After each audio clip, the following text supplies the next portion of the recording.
wabarakatuh. Salam sejahtera untuk Bu Ariana selaku guru kimia. Saya Zara Nalsabila dari kelas 11 F3, absen 36. Di sini saya akan membuat video mengenai materi hidrolisis garam. Semoga video yang saya buat sesuai dengan ketentuan kriteria penilaian dan mendapatkan hasil yang maksimal. Selamat menyaksikan, Bu. Di materi hidrolisis garam ini, sebelum masuk ke materinya, saya akan membahas dulu 3 tokoh biologi yang berjasa dalam penemuannya. Yang pertama, ada tokoh biologi William Harvey. Beliau lahir pada 1 April 1578 di Britania Raya, Inggris. Dikenal sebagai dokter sekaligus ahli embriologi dan ahli fisiologi. Pada tahun 1628, William Harvey ini menerbitkan mahakaryanya yang berjudul The Motocardis, atau dalam bahasa Inggris, Anatomical Studies on the Motion of the Heart and Blood in Animals. Pengetahuannya ini bersumber pada pengamatannya terhadap hewan yang dibedah secara hidup-hidup. Ia meninggal pada 3 Juni 1657 di London, Britania Raya. Selanjutnya, tokoh yang kedua yaitu Jean Baptiste. Jean Baptiste Lamarck, kelahiran 5 Januari 1767, Lyon, Prancis. Seorang ahli biologis, naturalis, dan juga akademis yang dulunya adalah tentara. Awalnya, di tahun 1778, ia menerbitkan Flores Franchise, buku untuk membantu mengidentifikasi spesies yang berbeda berdasarkan karakteristiknya yang kontras atau berbeda.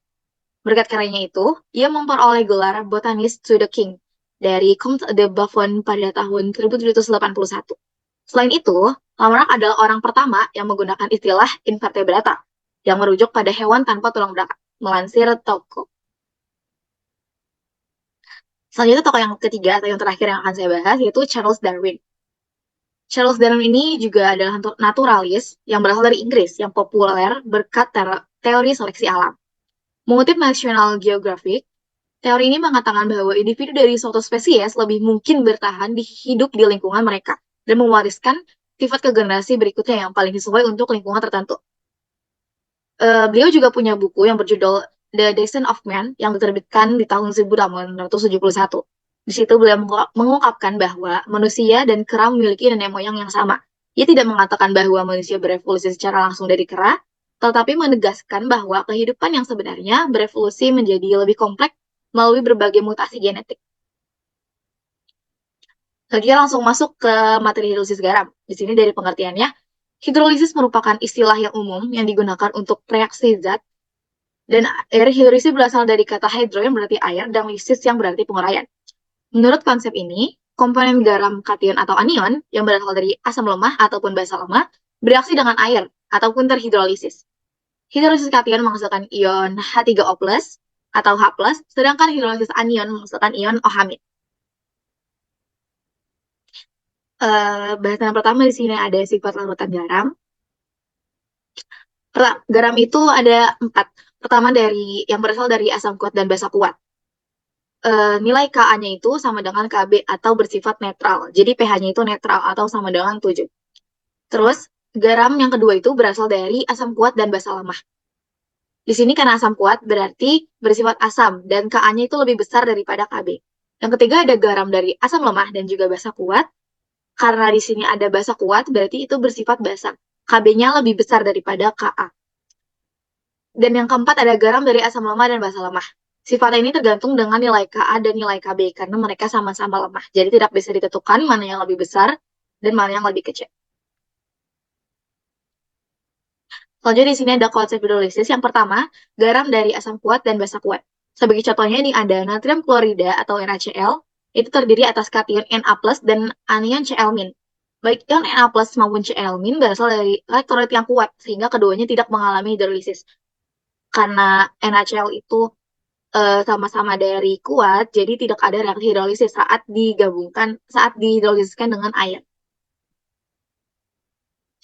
Yang kedua itu ada garam dari basa kuat dan asam lemah. Di sini contohnya itu natrium asetat yang terdiri atas kation Na+ dan anion CH3COO-. Ion Na+ berasal dari basa kuat atau basanya itu NaOH sehingga tidak dapat bereaksi dengan air. Ion CH3COO- berasal dari asam lemah yaitu CH3COOH sehingga bereaksi dengan air. Jadi NaCH3COO terhidrolisis sebagian atau parsial, yaitu hidrolisis anion CH3COO-.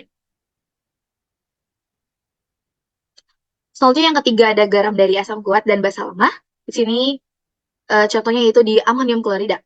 Garam yang terbentuk dari asam kuat dan basa lama mengalami hidrolisis parsial, yaitu hidrolisis kation. Kalau yang tadi kan hidrolisis anion, karena ada basa kuat. Kalau di sini asam kuat dan basa lama, sehingga hidrolisisnya kation. Amonium klorida atau NH4Cl terdiri atas kation NH4+ dan anion Cl-. Ion NH4+ berasal dari basa lama NH3 mengalami hidrolisis, sedangkan ion Cl- berasal dari asam kuat HCl tidak terhidrolisis. Selanjutnya yang keempat ada garam dari asam lemah dan basa lemah.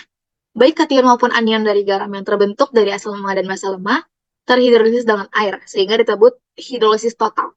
Contohnya di sini ada amonium asetat atau NH4CH3COO terdiri atas kation NH4+ dan anion CH3COO-. Ion NH4+ maupun ion CH3COO- berasal dari elektrolit yang lemah, sehingga keduanya mengalami hidrolisis. Jadi pada senyawa ini mengalami hidrolisis total. Di sini ada menghitung larutan garam. Tetapan hidrolisis ini dilambangkan dengan KH, atau tetapan keseimbangan dari hidrolisis disebut tetapan hidrolisis. Yang pertama, ini ada garam asam kuat dan basa kuat. Garam yang berasal dari asam kuat dan basa kuat mengalami hidrolisis sehingga larutan bersifat pH-nya 7. Seperti yang dikatakan di awal, ini sifatnya netral sehingga pH-nya itu 7. Selanjutnya garam dari basa kuat dan asam lemah. Karena basa kuat, jadi memakai rumus OH-. uh, OH- sama dengan akar dari KW per Ka kali konsentrasi kali X. Di sini ada contoh CH3COO Na. CH3COO itu bersifat asam lemah, Na bersifat basa kuat. Sehingga saat dihidrolisis, hasilnya menghasilkan OH- dan bersifat basa. Selanjutnya garam dari asam kuat dan basa lemah. Karena asam kuat berarti memakai rumus H+. H+ sama dengan akar dari KW per Kb kali konsentrasi kali X. Di sini contohnya ada NH42SO4. NH4 itu adalah NH4+ basa lemah, SO4 asam kuat. Sehingga saat dihidrolisis menghasilkan ion H+ yang bersifat asam. Kb merupakan tetapan ionisasi basa lemah pembentukan garam. M merupakan moralitas kation atau komponen garam yang mengalami hidrolisis, mol per liter. Dan Kw merupakan tetapan kesetimbangan air. Yang terakhir ada garam dari asam lemah dan basa lemah, terhidrolisis total, dan dilihat Ka dan Kw-nya. Jika Kb lebih kecil daripada Ka, berarti bersifat asam menggunakan rumus H+. Kw per Kb kali Ka dihasilkan di akar. Jika Kb lebih besar daripada Ka, berarti bersifat basa, memakai rumus OH- akar dari Kw per Ka kali Kb. Jika nilai Kb dan Ka-nya sama, berarti bersifat netral. Kw di sini sudah ada ketetapannya itu 10 pangkat min 14. Mg merupakan konsentrasi garam, Ka merupakan konsentrasi asam, Kb merupakan konsentrasi basanya. X merupakan indeks yang lemah pada garam. Selanjutnya di sini akan membahas soal yang pertama, yaitu pertanyaannya. Larutan garam yang berasal dari asam lemah dan basa lemah akan bersifat asam jika di sini jawabannya yang A. Kenapa? Karena bisa dilihat kalau K lebih besar daripada Kb berarti garam itu bersifat asam. Kalau Ka lebih kecil daripada Kb berarti garam itu bersifat basa. Kalau Kb lebih besar daripada Ka, garam itu bersifat basa. Dan kalau Ka sama dengan Kb bersifat netral. Jadi jawaban yang tepat ada di A. Selanjutnya di sini menghitung pH. pH dari larutan garam NH4Cl 0,2 M jika diketahui NH3 sama dengan 1,8 kali 10 pangkat min 5 mol per liter. Jadi di sini Kb-nya udah diketahui. Yang diketahui adalah konsentrasi NH4Cl yaitu 0,2 M. KBNH3 sama dengan 1,8 dikali 10 pangkat min 5 mol per liter. Ditanya pH-nya. Di sini dibuat dulu reaksi ionisasinya. Setelah didapat, NH4 plus bisa terhidrolisis, sedangkan Cl- tidak. Berarti terhidrolisis secara sebagian.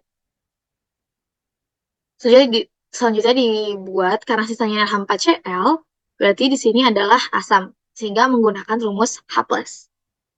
H+ KW per KB dikali konsentrasi RH 4Cl. Langsung masukin angkanya, KW itu merupakan ketetapan 10 pangkat min 14 dikali 0,2 0,2 M, dibagi dengan KB-nya 1,8 kali 10 pangkat min 5. Dengan mendapatkan hasil 1,05 dikali 10 pangkat min 5. pH-nya merupakan min log H+. Jadi, min log dari H+. H+-nya dihasilkan dulu, sehingga didapatkan 5 min log 1,054 sama dengan 5 dikurang log dari 1,054 adalah 0,023 sama dengan 4,977 dan dibuatkan menjadi 4,98.